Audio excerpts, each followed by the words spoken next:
I'm just practicing the clock. I've got another minute. Just to become comfortable with the sound of my voice. Speak closer, Dennis. Is that what you're saying? Well, there's only 3 of you that need to listen and hear, so I'm not going to worry about it for now, darling. Yeah. And Art, you ding it when you're finished with the introductions, right? So I'm going to make the introductions, and then when we're ready for the 20 minutes, that's okay. All that, okay.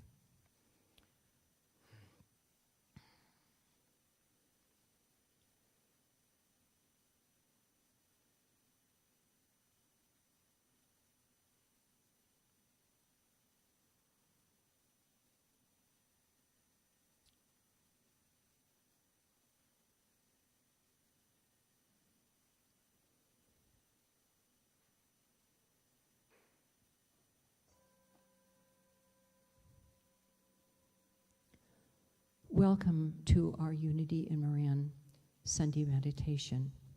I'm Claire Grinsell. I'm one of the community members here, and I will be timekeeping with you. Really want to welcome not only those in the sanctuary, but also those of you who are online.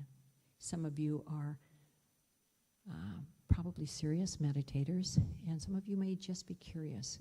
So let me just review a couple of thoughts and ideas that might make it work for you. Our intention is just to really relax the mind, and thus the body relaxes as well, and we then are at peace in our inner worlds. Some people do that by just breathing and noticing their breath in their nostrils, or possibly with their mouths. The air feels different. Yeah. Other people count, and one count that has worked for a lot of people is breathing into the count of 4, holding for the count of 7, and releasing for the count of 8. So that would be breathing 2, 3, 4, holding 1, 2, 3, 4, 5, 6, 7, and 8, 2, 3, 4, 5, 6, 7, 8. And other folks use their bodies to focus. They may start at the top of their heads and work their way down, sensing into all parts of their bodies to their feet. So those are just a couple ways that you can do that. But the intent really is to relax the mind and come to peace in our inner beingness. So let us just know that your mind might drift, and if it does, and it will, mine does all the time, to just bring it back to focus and to center with the practice that you've chosen for today. So I think that will say all that you may want to hear. And with the gong, we will just be in silence together for the next 20 minutes.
thank you for joining us today. Your participation, energy, and intention has truly illuminated and brightened our sanctuary this morning, on this glorious, moist morning. So it is. Amen and hallelujah.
Good morning, good morning. It's raining.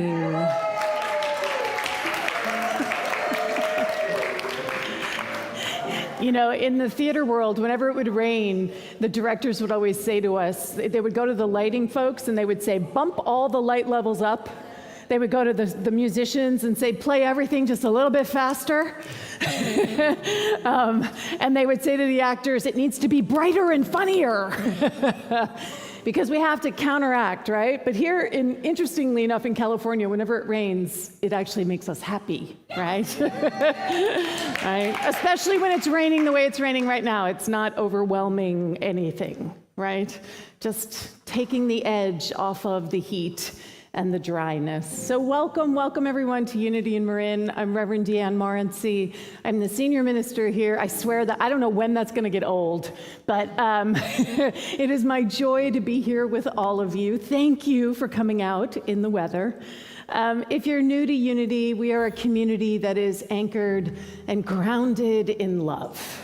That is the very root of what we believe is everything. So it is each of us individually. It is how we show up in the world for each other.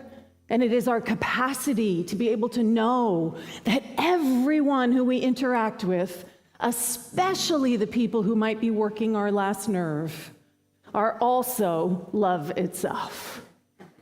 Right? And we come together in spiritual community to do it, to connect with that agreement, that we get to stand in that space, that place of our divine humanity. And it's okay that we got each other, that we can hold each other in that container of love, that we're always looking for the best. We're always looking for the love. So we are honoring the county mask guidelines. And so if you are unvaccinated, you can choose to wear a mask or not wear a mask. If you aren't vaccinated, we do ask that you do wear a mask. We do have doors open to make sure that there's ventilation in the space, so just so you know. Anyone who you see on platform who's unmasked has tested, and we were negative this morning. So Carolyn Gauthier, who should be back soon, I believe. No, she's gone for a really long time, you guys. It's kind of like, wow, yeah, she's gone for a long time.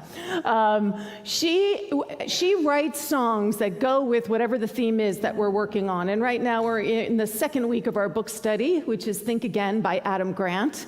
And she has written a song that is our community song. So I'm going to invite Deborah Winters to come on up here to lead us. And I'm going to invite everyone to rise as you're willing and able to join in our community song.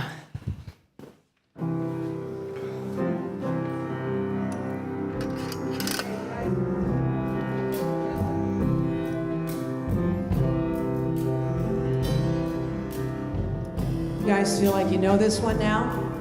Had a few weeks to think about it. Yes, here we go. Keep breathing. Here we are. Think again. Are your thoughts all true? Think again. Are they really you? Think again. Open up your mind. Think again, leave the past behind. When we were children, we thought like children and became who we learned we should be. But now it's clear what we hold dear is not real, just what we want to see. Think again, are your thoughts all true? Think again, are they really you? Think again, and open up your mind. Think again, and leave the past, so just leave it, really. We can be humble, admit when we're wrong, and embrace the pain and doubt. We don't hide, but inside, we can learn just how to work things out. And I love the wind, it's great. Think again, that's all true. Think again, are they really you? Think again, open up your mind. Think again and leave the past behind. Oh, we should do that again. Think again, I like it. Are your thoughts all true? Come on, let's wake up. Think again, are they really you? Oh, think again, blow it out your ears, open up your mind. Think again and leave the past behind. Oh, leave that past behind.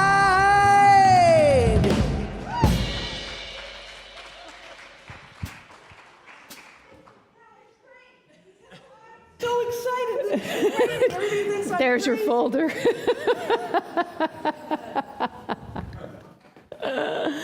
Oh, we all get to think again, right? So today's flower sponsor is Unity in Marin. It's all of you. And we have chosen to sponsor Lindsay Klump. Where is Lindsay? Where is she? I saw her here. There she is, where she always is, in the back, serving and assisting. So Lindsay, thank you for all that you do. We just appreciate you so much. The flowers are beautiful, and they were lovingly arranged by Beverly Weinkoff. So if you're new here, if you'd like to be part of Text in Church, you can text welcome to 415-991-7111. If you're already part of it, if you text Loop, it just lets us know that you're here. You absolutely, in that text, can send me messages, text messages. I see them and I do respond to them. It's a way for us to stay connected instantaneously. If there was something that I needed to let y'all know very quickly, that would be one way that I would try to do that. So please do join Text in Church. And we're going to invite Deborah to come back up again. And she is going to lead us into a sacred space, because that's what she does no matter what she's doing. Deborah Winters, everybody. Can we give her some love?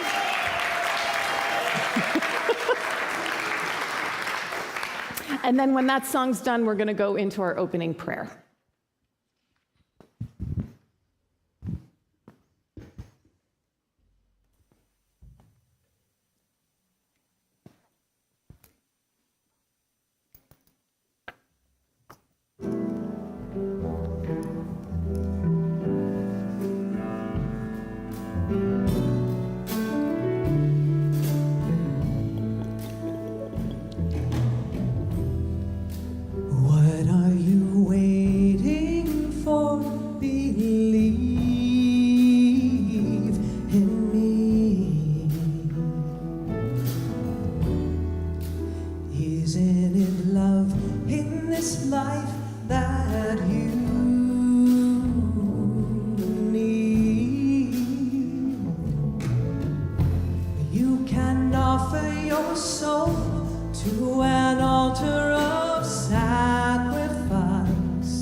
Let's bring heaven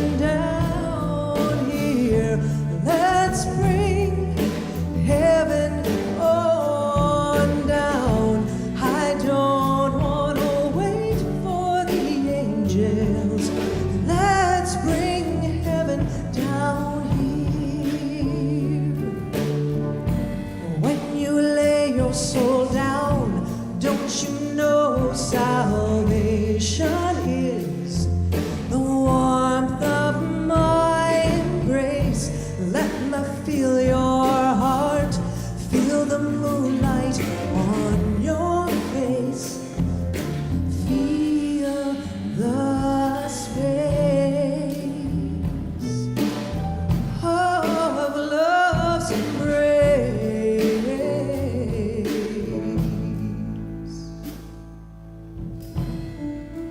What are you waiting for? Believe in me. Isn't it love in this life Just announce that this when we all need?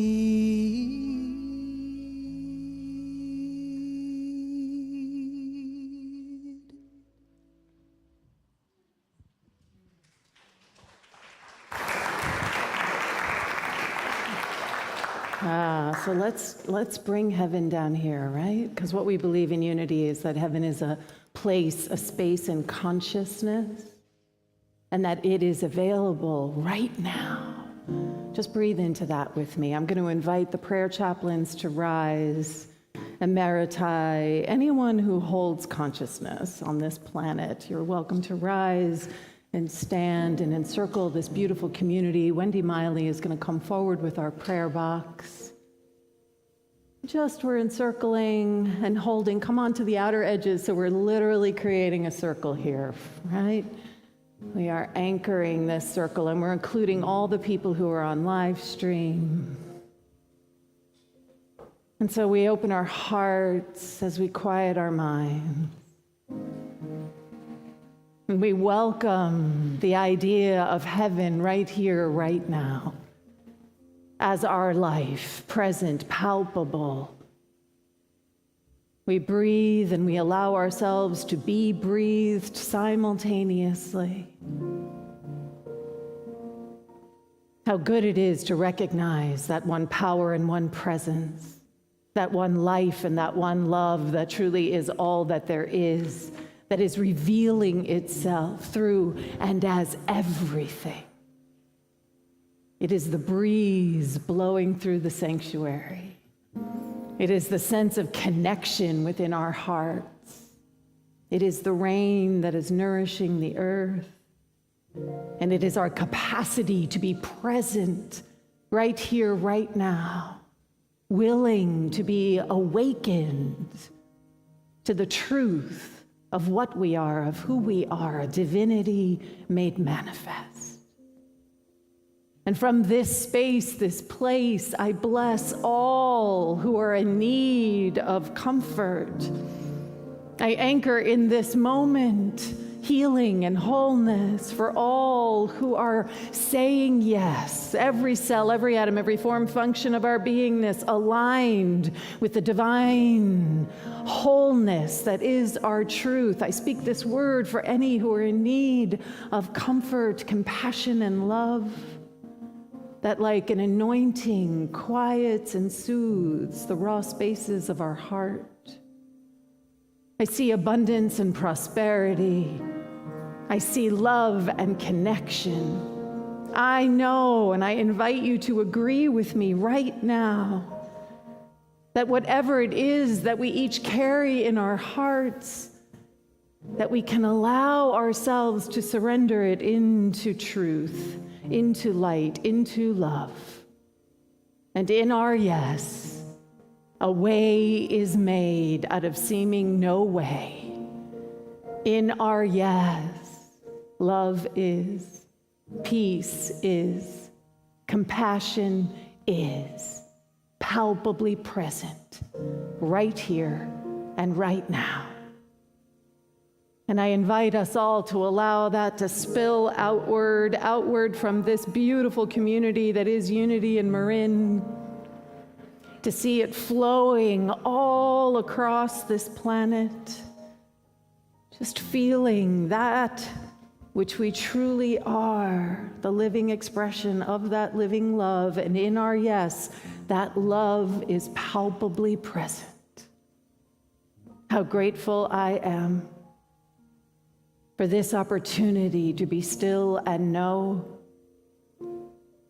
for love to be made manifest through me, through you, through each of our willingness.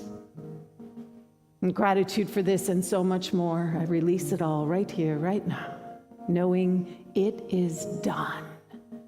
And in agreement, we all say, and so it is. Amen.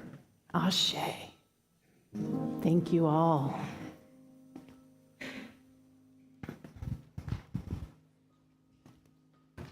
Thank you, Reverend DeeAnn, for that beautiful prayer. And welcome, everybody, to Unity.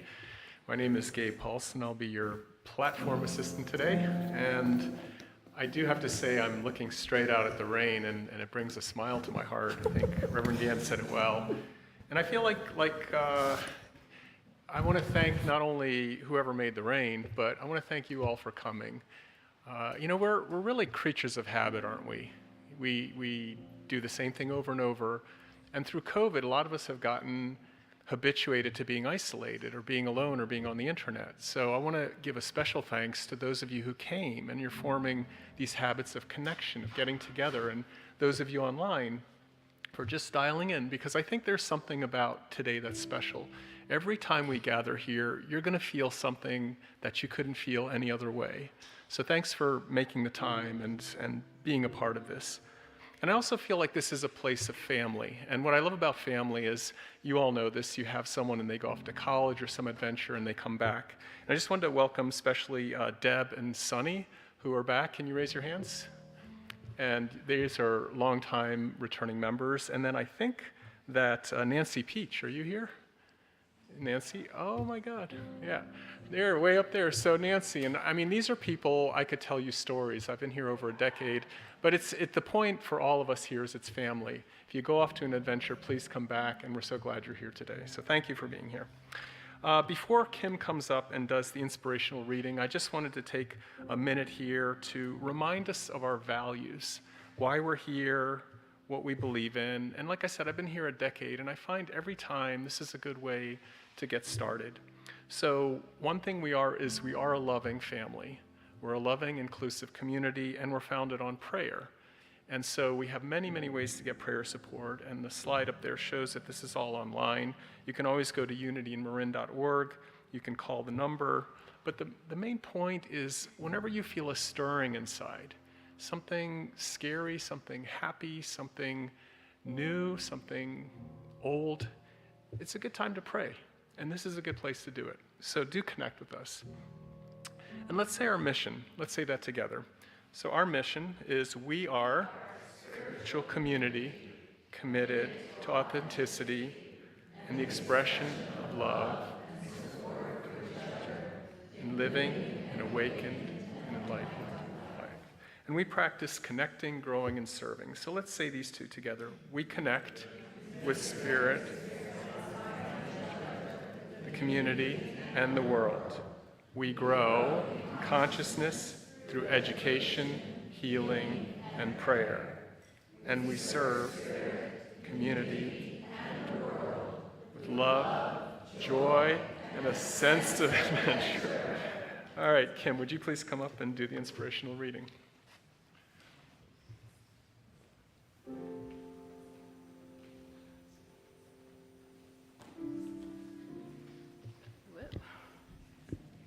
Good morning. Thank you. Happy Sunday. Oh, it is time. It's now time for our inspirational reading. A time to let these words become part of your morning reflection, your morning meditation or prayer. I invite you in this moment to take a deep breath and to pause, to close your eyes if you wish. I invite you to let these words become your words. The affirmation for today is, I learn from mistakes and welcome my growth. Mistakes are part of the human learning experience. I may say things unskillfully and hurt other people. others may have made errors that hurt me as well. When I learn to see mistakes as opportunities for growth, I can meet myself and others with compassion and forgiveness. I let go of resentments and I'm willing to move forward. I do not allow the error to increase its impact by holding grudges or allowing negativity to fester. I do not condemn or shame others or myself. Instead, I recognize that making a mistake allows for everyone to grow and be a larger container of love. From that love, I can release the need to punish or to be right. I seize the transformative opportunity human error offers and give thanks for my growth. And now let us take this into a time of silence.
Once again, the affirmation for today is, I learn from mistakes and welcome my growth. Please know this with me. I learn from mistakes and welcome my growth.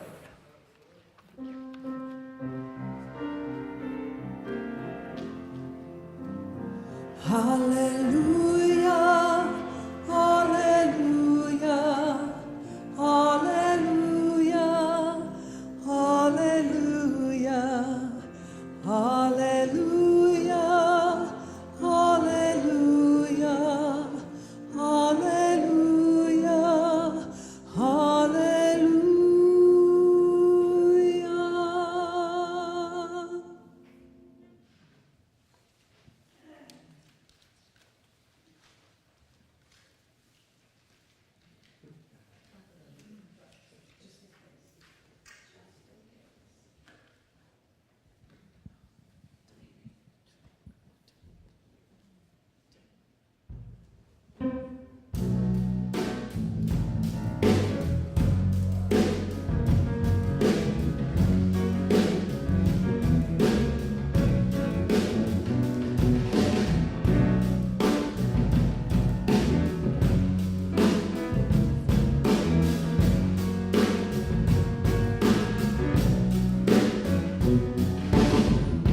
Walk out on me, security. Walk out on my heart, sensitivity. Leave me alone, all your demons in my head. Challenge no more the novelties I've kept. For years I have talked of the possibilities. For years I have exercised my mind. Oh, it's time to cash in on all those memories I find. So hard to forget all the novelties I've kept. And my ears are ringing for the treasury of justice in my mind. The wealth in the wake of my identity to capture the truth of what's inside and who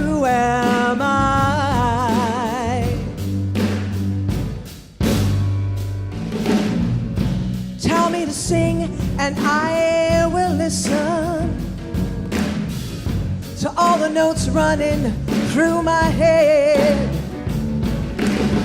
The dance beside all those fantasies I've kept hidden under the carpet again. Now expression becomes my connection for venting the fire in my brain that curses the misled intentions. Oh, so many reasons to blame, and my ears are ringing for the treasury of justice in my mind, the wealth in the wake of my identity, to capture the truth of what's inside. Oh, and who am I?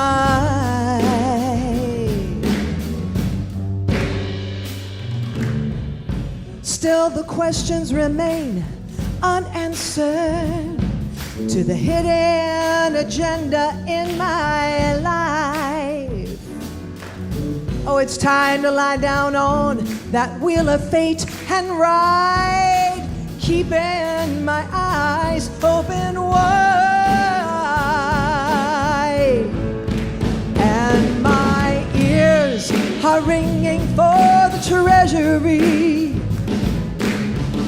of justice in my mind, the wealth in the wake of my identity, to capture the truth in what is mine. Oh, and what's inside. Oh, who am I? Oh, who am I?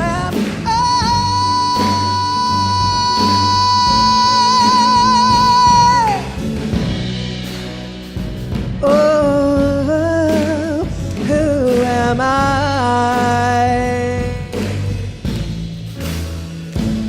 Who am I?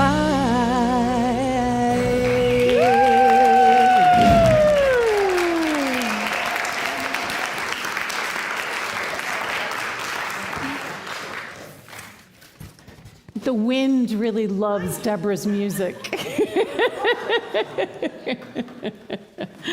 Oh, that's an original piece by Deborah. Can we give her some more love, please?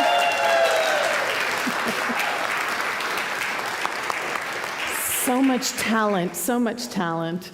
So welcome to week 2 of Think Again, right? We're in the midst of our book study, Think Again by Adam Grant.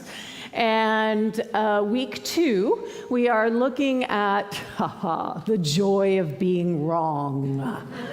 Anybody in here relate to that being perhaps a challenge sometimes? To actually embrace the joy that we are wrong. So I don't know what happened for you guys on Monday morning, but I woke up on Monday morning, which is my day off. So if I don't get back to you on Mondays, that's why. I woke up on Monday morning and I jumped on TikTok, because that's what I do.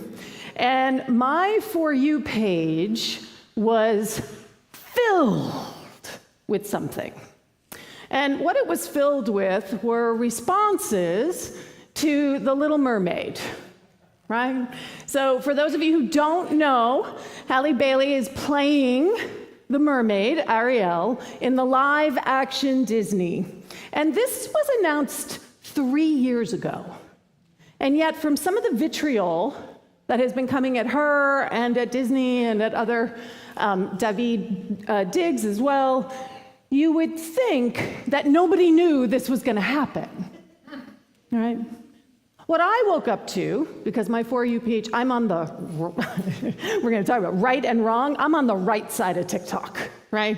But what my For You page was filled with that morning, and I literally just sat there crying, was mothers and fathers and grandparents and caregivers to little black girls up to adult black women responding to their first look at the trailer, right? And Disney set it up in such a way that in the beginning of the trailer, all you see is like her little fins, and you don't see anything until the very, very end of the trailer. And in that moment, you see this image come on. And so what I'm going to play for you right now is a video from TikTok that has a compilation of some of these reactions that people posted for their children.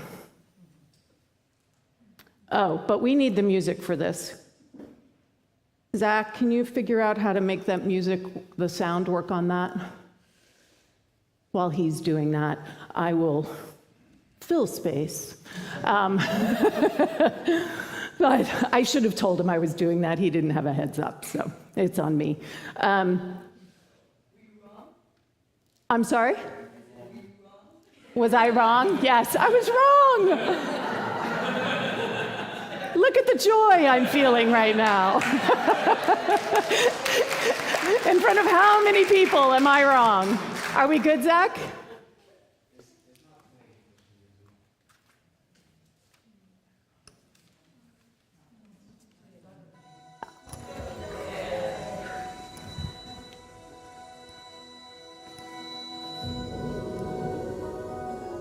This is the moment they see her.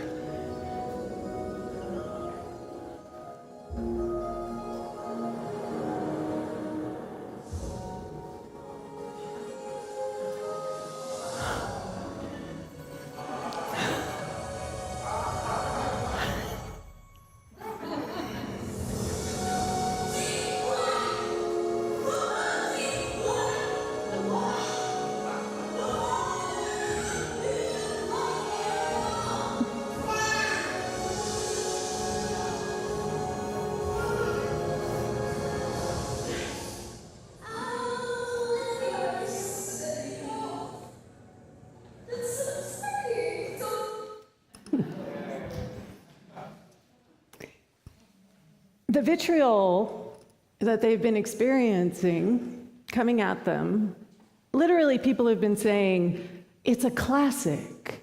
How can you mess with a classic? Right? People have been saying that Hans Christian Andersen was not of color.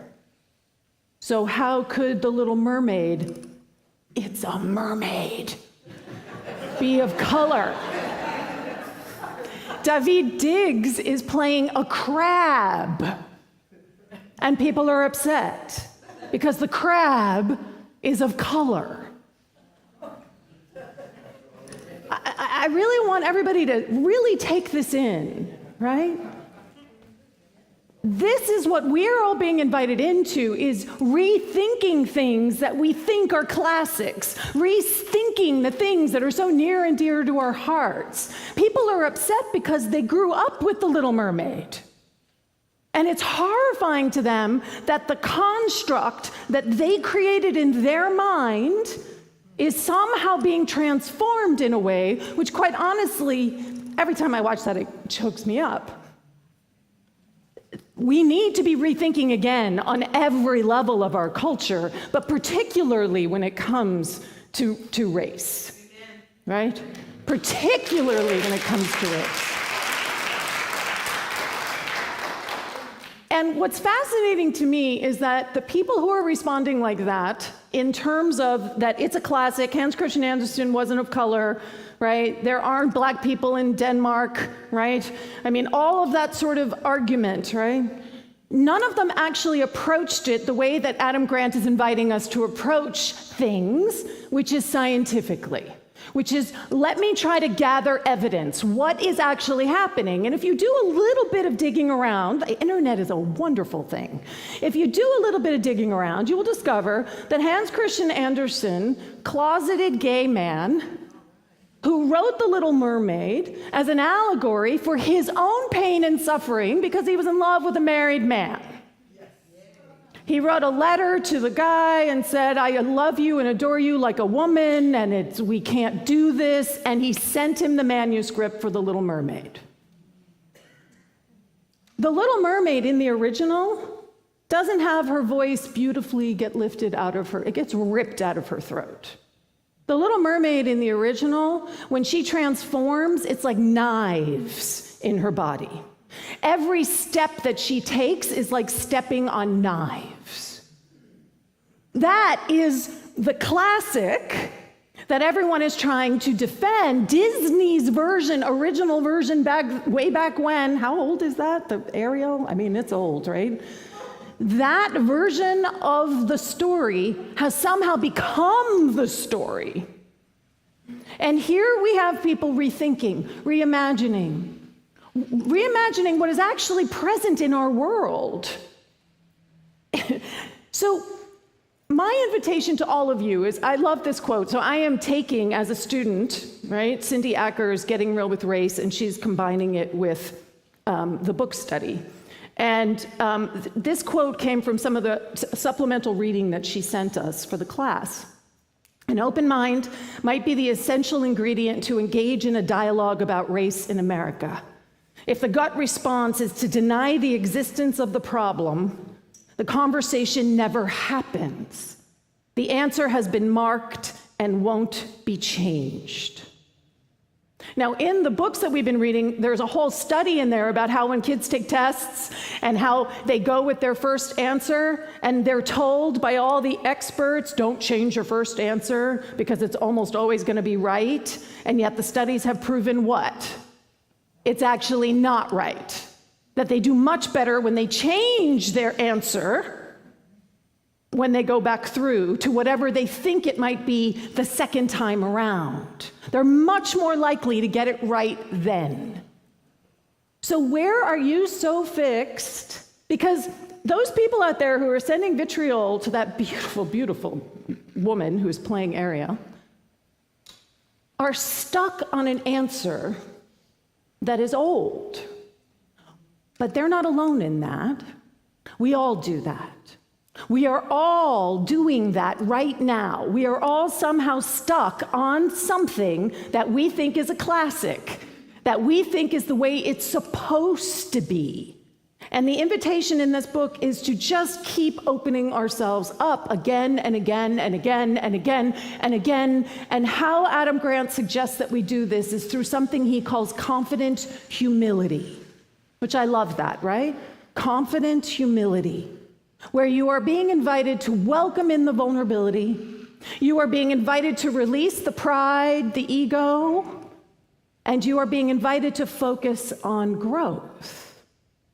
Now, when we focus on growth, having a black Ariel, I mean, she's a mermaid. But even if she wasn't a mermaid, I mean, I'm stuck on that, but even if she wasn't a mermaid, why is it such a shocking thing to have somebody whose skin color is different play a vital and important archetypal role in society? You saw those little girls, right? And if you watch all of the videos of all of them, they're just like, it's Ariel. That one little girl, she says at one point, the minute Ariel starts singing and you still can't see her, she looks at her mother and she goes, oh, I think she's brown.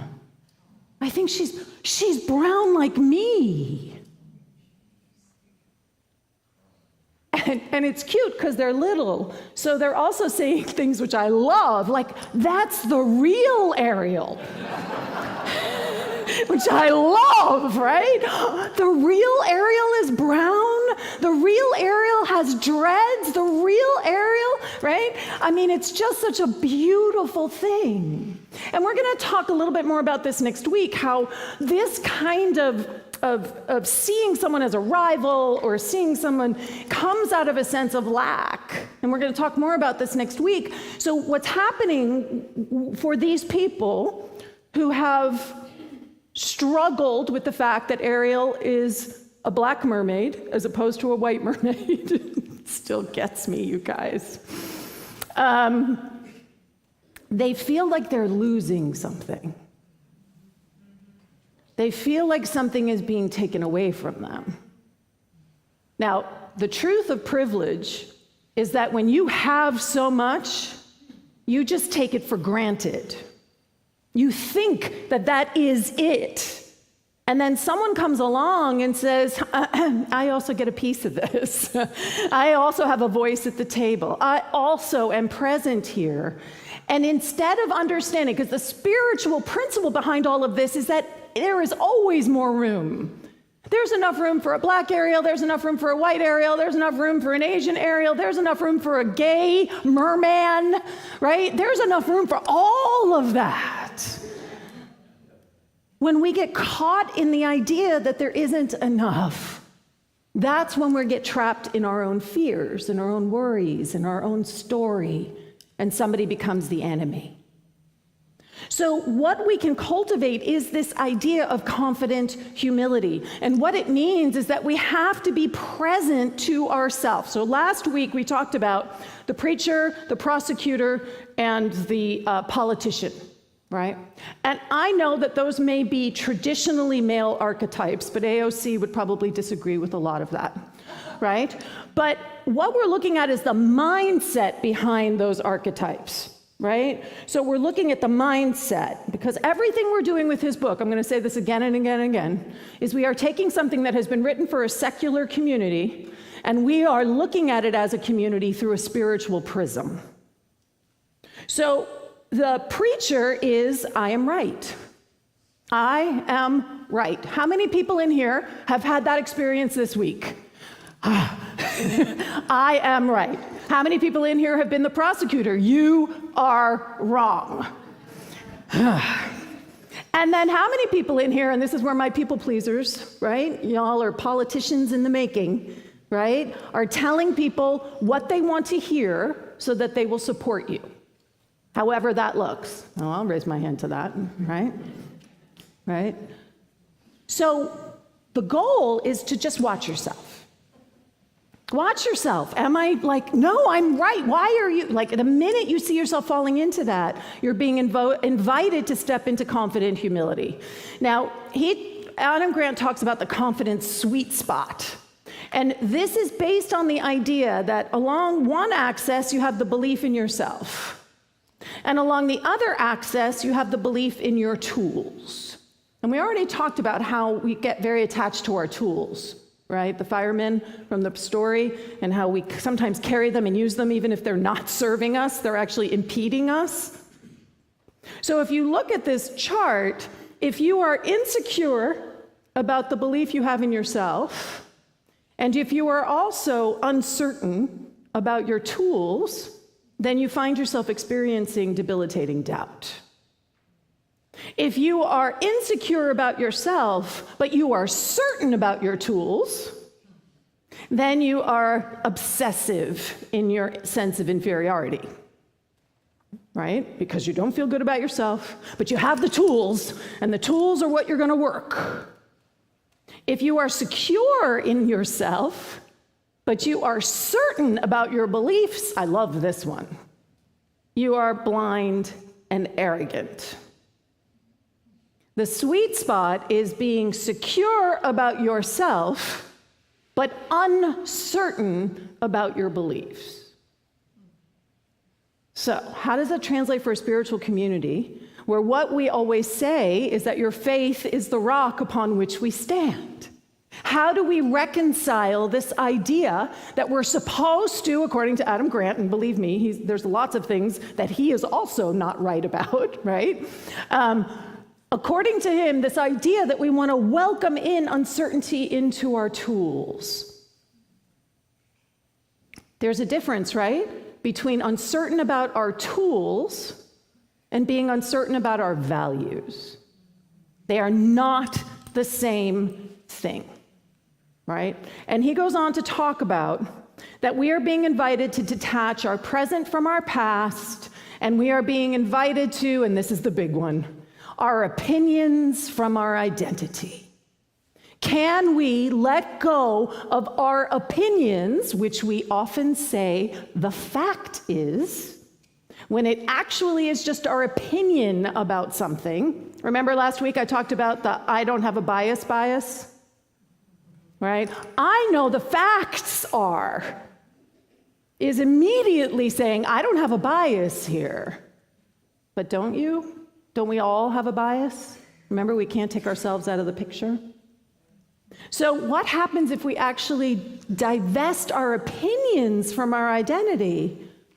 What are we left with?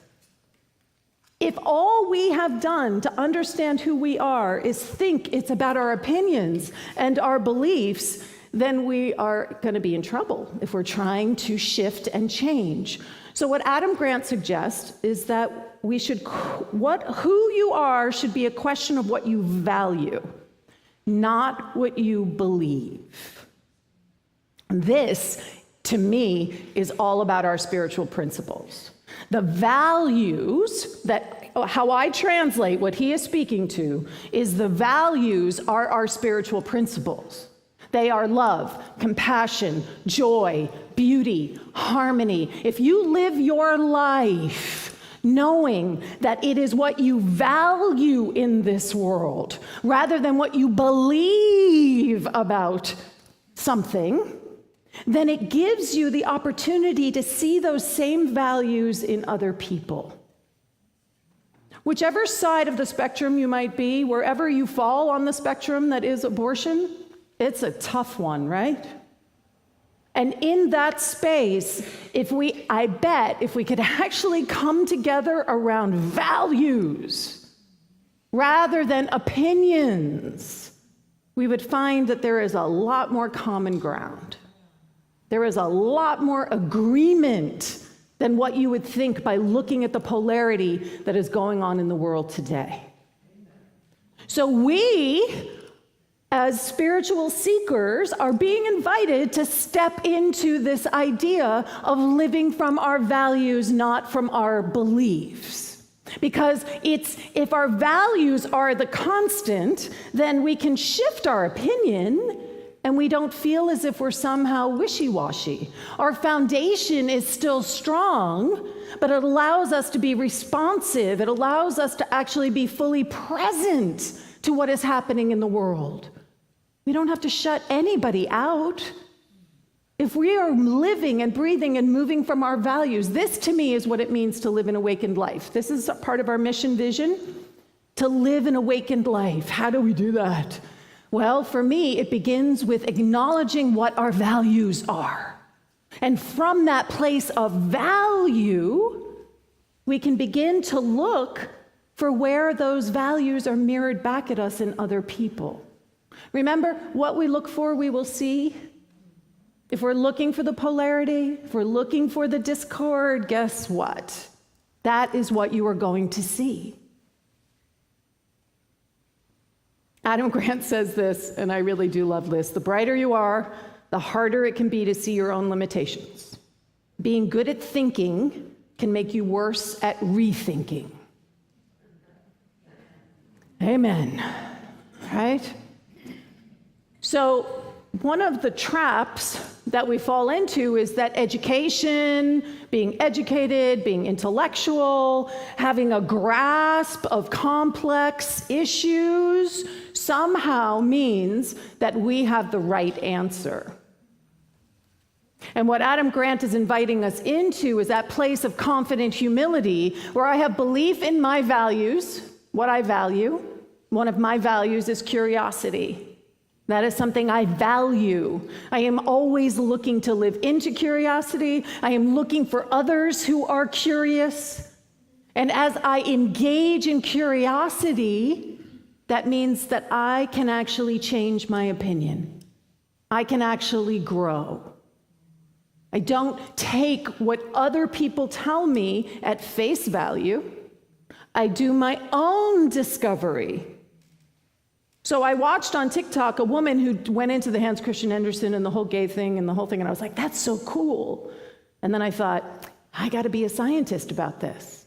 Because is it just something that is agreeing with a belief that I have? So let me go and do the research. And there it was, right? The letter that he wrote to this man and the fact that he sent him a copy of the manuscript at the same time. It's like, okay, that to me means that something is falling into place that isn't just about my bias. Because I know I have a bias, right? I was crying as those little black girls were saying, Mama, she's brown like me. I know I have a bias. So, what if it was fun to be wrong? Just go with me here for a minute, right? What if it was actually fun to be wrong? What if being wrong means that you get to have an aha moment? What if being wrong means that you get to be creative in that moment? What if being wrong means that you get to discover something new about yourself or about the world or about how people are being perceived? What if being wrong is not something that we beat ourselves up about? But what if being wrong is actually the gateway into freedom? Just take a moment and think about what it would be like if you actually weren't afraid of being wrong. What would you try? What would you explore? What would you possibly step out into if you weren't afraid that it was wrong or bad or whatever that judgment is? Who would you be in the world if being wrong was an opportunity to grow and expand? Now, he presents a study with entrepreneurs in Italy, and they trained half of the entrepreneurs to do the scientific theory, and they trained the other half to just, put their project forward, whatever their pet baby project was that they were going to launch. And at the end of that study, what they discovered is that the people who were trained in scientific, does it work, doesn't work, let's change it, let's twist it, how can we make it work better, what's not working here, oh, I was wrong, how can I shift? Those people in that control group were so much more successful than the people who were stuck in one idea. No matter how good that idea was, they were stuck in it. So as new data was coming in, as new information was coming in, as they weren't paying attention to it. So where are you not willing to have a new thought? Because it is too sacrosanct, whatever that is for you? Is what you hold near and dear an opinion, or is it actually a value? Because if it's a value, then you can walk through life anchoring that value no matter what is going on around you. You can be the value. And that's what we are being invited into with Think Again. It's an open growth loop. We are looking to move out of this closed loop where everything that we think we know, we look for, and because we're looking for it, we see it, which reinforces the fact that, oh, it's right, which means we keep looking for it, which means we keep seeing it, which means we become even more entrenched in, I know it's right, because I've seen the evidence all around me. What we want to do is disrupt that loop and enter into a growth, a regenerative cycle. And you can think of it more as a spiral rather than a loop, where you are continually moving outward. And it requires curiosity, investigation. It asks you to step out of your comfort zone. One of the other pieces that he talks about in these chapters is the idea that you walk a mile in somebody else's shoes, that doesn't work. That doesn't shift people. That doesn't change their understanding, because they're walking a mile in somebody else's shoes from their fixed opinion. So it doesn't actually shift anything. Instead, what he's inviting us into is what he calls perspective taking, where we engage in dialogue, where we go, and here's the big thing, folks, Google it. Right? There is so much information out there if you spend a little bit of time exploring. I have talked about how amazing BIPOC TikTok is in terms of opening up your mind to being able to see what's alive, what is actually happening in the world that goes beyond my little white sphere of understanding. Continually invite yourself to step into that larger picture. And allow that new information to actually land on you. You could feel it with those little girls, right? Ariel is brown, she looks like me. I can't even imagine what it must be like growing up with no representation of myself. Being strong. I mean, really, the gift of being able to see yourself. So that is perspective. Can you feel how I'm taking a perspective on that? That is what I'm inviting all of you into, because if we're not willing to do that, then we're just going to stay stuck, right? Our culture is going to stay stuck. And it's not up to somebody else to do it, and it sure isn't up to the BIPOC community to do it. Because we are the ones who are holding the beliefs about them, right? So we are the ones that have to shift. We are the ones that have to move. We are the ones that have to invite ourselves, because what happens when we do it for ourselves? It happens everywhere. It happens absolutely everywhere. So as I sat and cried watching those little brown girls see themselves in a movie, right? As I sat there crying, within 24 hours, my For You page was filled with people crying on camera, saying, have you seen these? Have you watched these? Have you heard this? Because it's not just happening in one place, it's happening everywhere. And we have to be vulnerable to it. We have to let it land. My tears were of joy, but they were also of pain. That these little girls were so shocked. Their faces were shocked to actually see themselves like that. That's painful when we really sit with it. But we as a spiritual community have the capacity to hold that in love. We can hold ourselves in love. We can hold those little girls in love. We can hold their mothers in love. All those mothers and fathers are filming their kids, knowing what a momentous moment this was, understanding the importance of this moment, and then sharing it with the world so that we can have a perspective taking that allows us to shift and to grow. This is what's going to allow us to move beyond us and them. And it starts right here. It starts with us. It doesn't start anywhere else. We have to be willing to do the work. So, as we step into this work, we're invited to anchor ourselves in what we value. Anchor yourself in love. Anchor yourself in peace and joy and compassion. If you discover that you had something that you thought or believed or understood, you come to realize that it's in error, that it is wrong. Can you be joyful about it? One of the people in these chapters talks about how they now actively look for where they're wrong because they don't want to keep being wrong. Like, they don't want to keep perpetuating that. So they're looking for it so that they can shift, so that they can do something better. They can do something more in aligned with their values.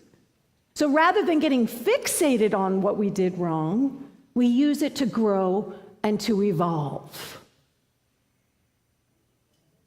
And this is what allows us to look for the places that we have in common, right? We have more in common than we have differences. But you would never know it by looking at this world. But we actually have much more in common. And that is what we are being invited to rethink for ourselves. How can we anchor this for the world? So I'm going to invite Deborah Winters to come on up here. I want everyone to take a breath with me. Because this is a lot. This is like where it gets real, right? Where the rubber meets the road. That's what we're here for. I mean, that's what I'm here for, right? I'm here for where the rubber meets the road. That's what I'm here for. So, affirmations. I am here for where the rubber meets the road. Okay, let's try that again. I am here for where the rubber meets the road. I live from what I value. I release my opinions. I am willing to rethink and be made new. And so it is. Amen. Ashe.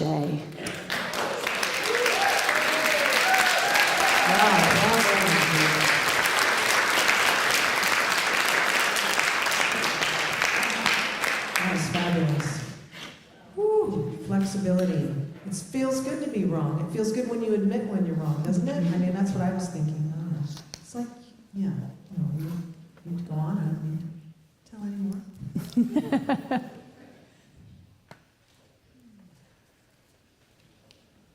Okay.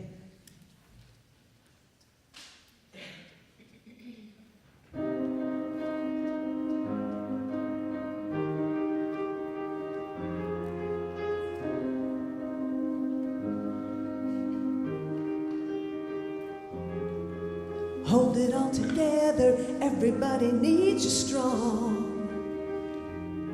But life hits you out of nowhere and barely leaves you holding on. And when you're tired of fighting, chained by your control, there's freedom and surrender. Let down and let it go. So when you're on your knees and the answer seems so far away, you're not alone. Stop holding on and just be held. Your world's not falling apart, it's falling into place. You're not alone. Stop holding on and just be held. Just be held.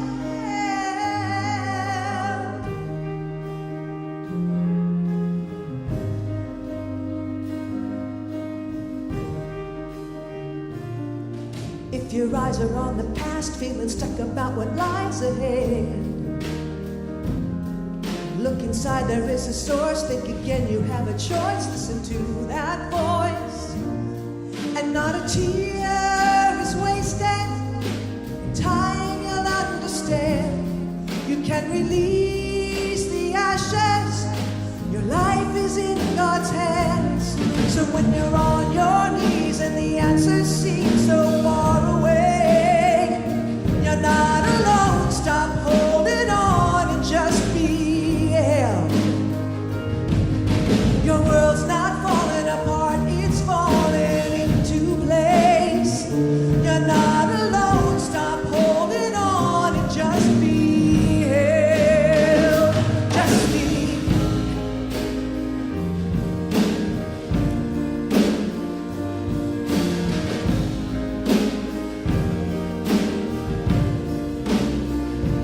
Change your mind, change your life.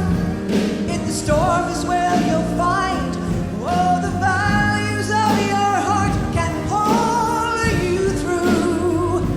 Go inside, find your rest in the arms of a God who won't let go.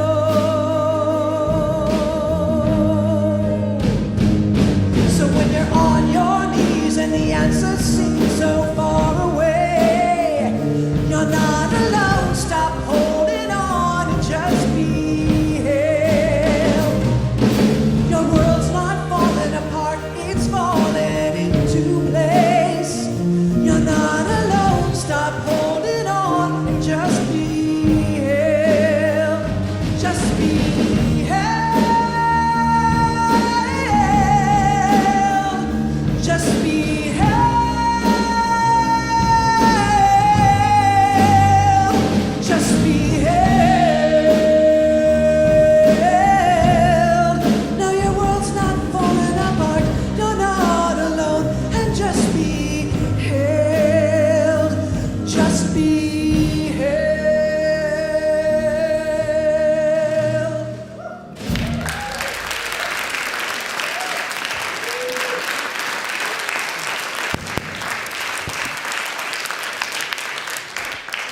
Thank you, Deborah, and thank you, Jason and the Renegade Monks. I love that name. Sounds like Jason and the Argonauts. Great. And Reverend DeeAnn, thank you so much. I love that message, that virtue of humility sits near and dear, and I think humility is not humiliation. And I find as much as Reverend DeeAnn talked about race relations, I kind of find that works in marriage and talking to my 4-year-old. So it's really a broad spiritual message. The more we can be down to earth, grounded, willing to say, I don't know. Sometimes the further we get in so many avenues of life. So I want to invite Reverend DeeAnn to come back up and talk a little bit about giving and receiving. So the basket's going to be coming around in just a few minutes because it is our time of giving and receiving. So we have been blessed by Lynn and Kevin, have generously donated a $20,000 matching grant challenge to the community. Yes? Can we give them some love? Right? And they set up this matching grant. It's part of our fall fundraiser, and it's to uplift and revitalize our community, which is what we're all saying yes to. And we're running it through October 30th. And my goal, just so y'all are clear, my goal is that we are going to double what they have given us, right? That's my goal. And we're just gonna fly right past that $20,000 mark, right? And how we're gonna do that is by the AOC and Bernie Sanders mode of giving, which is that we love our large donors. Thank you, thank you, thank you, thank you. And the backbone of this community is everyone. Everyone giving, everyone giving from their own space. I know that not all of us have $20,000. I don't have $20,000 to give, right? But Chris and I made a donation that was part of what is abundant for us, right? And that's what I'm inviting everybody in here to do, to make a donation towards this matching grant that is abundance for you. And because we're going to honor the 12 powers, we're inviting you to make your donations in denominations of 12. So it can be $12, it can be $120, it can be $240 or $360 or $1,200 or $12,000 or $120,000. We'll take it all, right? We'll take it all. It could be $1,012, right? Somehow trying to incorporate 12 into the number and anchoring a power for this community as you make your donation. So in your programs, there's an envelope that is specific for the matching grant. Now, keep in mind, the fall fundraiser is our fundraiser. It's in addition to our general giving and offering that we do, right? It's in addition is what we're asking for, something that is above and over what you may normally be contributing to the financial and overall prosperity and abundance that is Unity in Marin. Marilyn Kochar, I believe, is here today as a board member. There they are. And she will be right out there in the alcove. There's a table set up with an iPad. So if anybody doesn't have a check on them and you want to run a credit card, she is the woman to see specifically for the matching grant. Okay? And I'm going to turn this back over to Gabe. Thank you. Thank you. And again, Kevin and Lynn, I want to thank you guys so much. And I did a little math in my head, and I figured those of you online watching, maybe in the room, we got 80. So I'm going to divide 20,000 by 80 and go out there to see Marilyn today and give my $240, and it won't be the first one. I think, we want to have a voice at the table, but we also want to have a gift at the table. And you guys have done awesome. Thank you so much. And thanks, everybody. Because that's how we keep this place going. I'm still stunned. We've been here over 58 years. And through COVID, through different ministers and all that, there's a family here, and there's also people who really keep the lights going. So thanks again. And how do we give? There's so many ways. If you're online right now, you should be seeing a QR code. Just take that little handy cell phone and hold it up, and it'll basically pull you over to the second way, which is the link, and you can give there. And it's really about 30 to 60 seconds to do. And I think, as Reverend DeeAnn said, it's not about, I'll give $240 today, but if it's $24, it doesn't matter. It's about putting skin in the game, which is where the rubber hits the road. So let's do it. You can text it, you can phone it, and I always love getting out a stamp and doing that. I'm going to do that someday. But you can mail it as well, and here's our address. So now I'd like to invite Deborah back up. Before you come up, Deborah, I just wanted to say, you and I have done this so many times. At least 5 or 10 times. And Deborah obviously has the voice. She has the range, the tone, the power. But sometimes, if you just take a look from the side, you'll see she does what I call a slow dance with spirit. And I really love that part of what you do. So thank you, Deborah, and here she'll sing for us.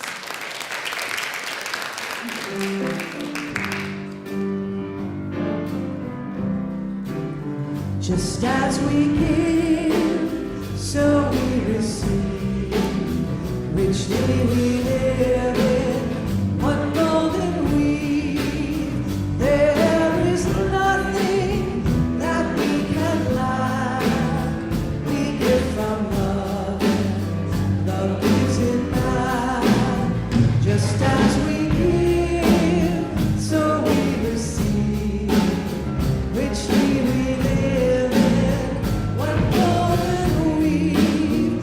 There is nothing that we can lack. We give from love, and love gives it back. Just as we give, so we receive. Richly we live in one golden weave. There is nothing that we can lack. We give from love, and love gives it back. Thank you, Deborah. Thank you. Thank you. For those of you who are here for the first time, or as we heard, Deb and Sunny, Nancy, Peach, and all those, we always want to welcome you. And we have a special little something. First of all, Rev DeeAnn, after the service, will be there at the side. We used to kind of file out the back, and I'll be there because I'll say, go to the side. But she has this beautiful, look at this. This is just beautiful to look at. But what it is a bag full of affirmation cards. And it's just a gift, and I love the first one. I'm going to give this to my 4.5-year-old, and it says calm. So please go to, just to, again, we're social creatures. This is a great time. You go there, and there's all the activities, the sign-ups, food, and things in the courtyard. So we're just grateful that you're here. And the other thing is there's the registration for the book study. And it's already started. As we know, we're in week 2. But one of the beautiful things that we do here programmatically is we have these Sundays, which are kind of old school. People always used to do stuff on Sundays. But then there's small groups. And it really is that intimacy with a group of 5 or 10 people. You get to really also have the two-way conversations. And we do it on Zoom or we do it in person. There are about 10 of them. But it's not too late to sign up. So I think today is the last day. So please do that. And know, of course... Yeah, and then Getting Real with Race is the other group that we do, and that'll be continuous registration. But do get out there for the small group and just for the logistics of it. And then we also have our Faith in Action Connection Circles, and I think is someone going to explain that, or is that me? That's me. Okay. Well, It can be me. It's my brilliant idea. I might as well explain it, right? I want to hear your why. I want to know why you're here. I want to know, we're calling it Faith in Action Connection Circles because folks who give to Faith in Action are committed. They've said yes. It is open to anybody who's interested in letting me know why you're here. Right? It's either the 25th or October 9th. It's not both. And we're just going to gather in a circle and we're going to share our stories about why Unity in Marin is important to us. What is it that we get from Unity in Marin? Why is it that we come and we gather here today on Sunday morning, even when it's raining? Right? What is it that is important to us here? I want to hear what that is. And I think it'll be really great if we all hear from each other about why we're here together.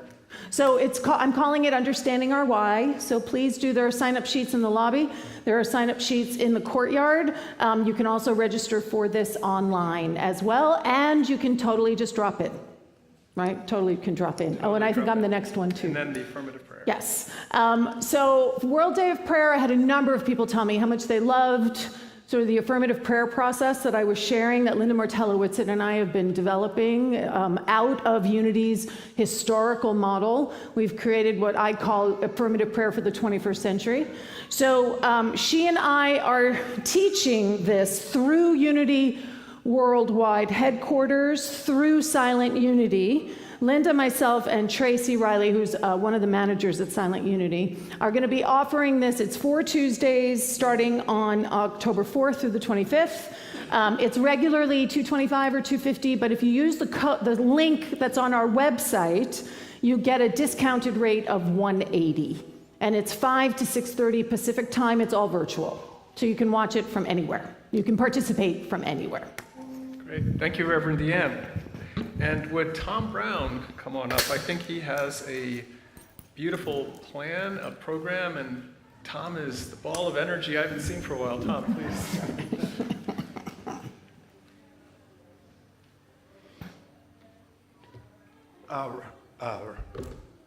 We are so fortunate to have a group of people who meet on the first and the third Sundays in the afternoon at 1 o'clock online. And we gather, there's generally about 15 people, and we share what we heard at the service, our personal concerns, our hopes and dreams, and it really has turned into a very deep and meaningful group. And you can be there to sign on. The link is up here and also on our website. So we're really fortunate that Reverend Tim started this, and we're continuing it. Thanks.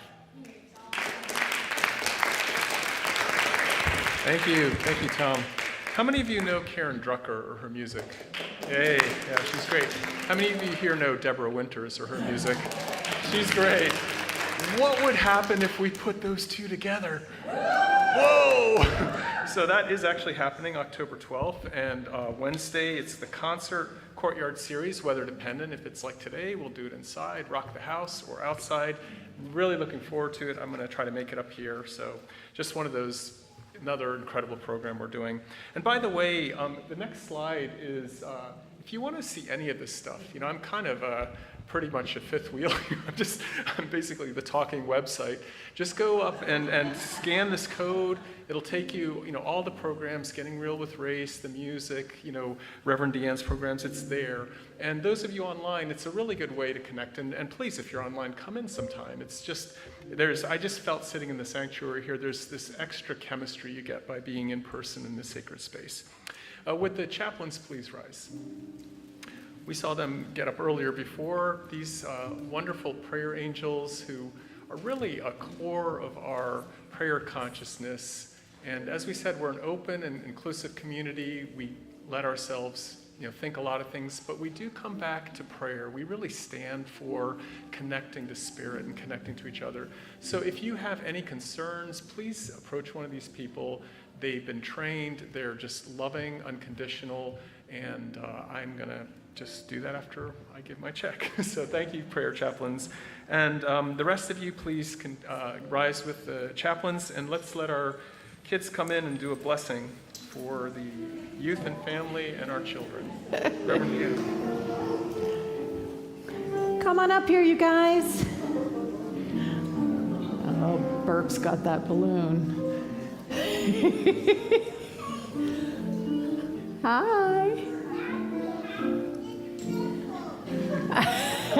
So we have a blessing that we do for the children. So we're holding in our hearts the children that we are, the children that may not be here today, but that we know, and the children of the world. What happened to our slides? There we go. And can we have the next one? Oh, I know why. Because thank you. So can we know this together, please? You are the perfect expression of divine light. We love you just the way you are. And so it is. Okay, and let's say our prayer for protection together. The light of God, God surrounds us I am the light of God. The love of God enfolds us. I am the love of God. The power of God protects us. I am the power of God. The presence of God watches over us. I am the presence of God. And let's sing our... Thank you. And let's sing our peace song together.